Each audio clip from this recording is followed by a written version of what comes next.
He said, man, so if I got 10 of them up here for 13, I'm like, no, that's not going to cost 13 up here. There's a reason the kilo costs 25 to 30 grand up here, because somebody has to get it from the border to here. Right. Now, if you want to drive down the border and buy 10 for 13 a piece, and you risk taking them back over, but so we let it be known that I had some cartel. Of course, they knew I had cartel contacts, and we started introducing those. Some cameo undercovers came in, unbelievable people, and we ended up doing what some refer to as a drug protection. There was going to be a drug shipment coming in, and my crew was going to be delivering it to another crew, and we needed protection.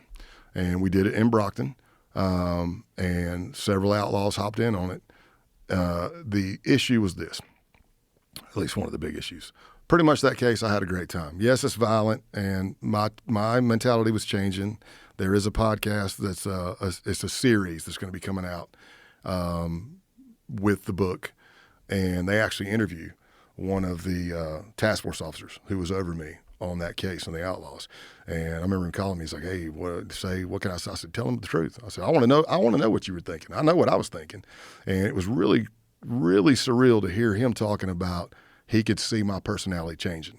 He could see, and like the FBI office might be saying, we want him to patch. And he was over here fighting, going, hell no, we're getting everything we need now. If he patches, then they can order him to do shit. And it was just really cool to hear that. But essentially for the case, it was me, an FBI case agent, and 2 task force officers. We had Detective Joe Cummins from Brockton PD, Sergeant Higginbottom from the Massachusetts State Troopers, and then an agent with the FBI. And that was it. I mean, they would add some here and there, but for 2 years, that was it. It was us. So now we get to this point to where we're like, man, let's do this drug protection. And the assistant United States attorney was like, hey, if you're going to be at the clubhouse, or do they talk about this at the clubhouse? And we're like, yeah. And he goes, well, that would be awesome if we could get that recorded, because it helps, right, to show what they're planning on doing.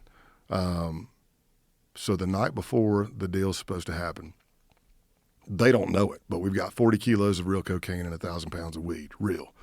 So you can imagine SWAT teams are involved, because can you imagine if the FBI lost 40 kilos of cocaine and Brockton and Taunton's are all wide awake for the next week, or there's ODs, because Right. that's a liability. Did you say you had 40 kilos? There's only 39 here. I don't know. No, I'm just messing with you. But, so they say, hey, Joe Dogs calls me. It's night at church. He says, hey, I need you to come to the clubhouse. I'm like, all right, cool. And, of course, I'm thinking, I'm type A. I'm Scott Payne. I got this. Let's go do this, man. These are my boys. I've been doing this 1.5 years. And I went into the clubhouse, and what I couldn't see, and I won't say where the recording devices were at because that's tradecraft, but let's just say I had a video and recording device hidden somewhere in my clothing.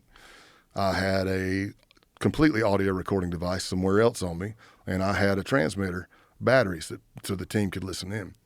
And I went into the clubhouse like normal, but what you can't see, if you go back and you watch the video, is if I'm facing this way and I'm shooting the shit with you and this is the bar and you're laughing at my jokes like always, when I would turn my head to look this way, it's still filming.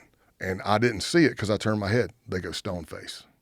Oh. And I missed it. I didn't see it.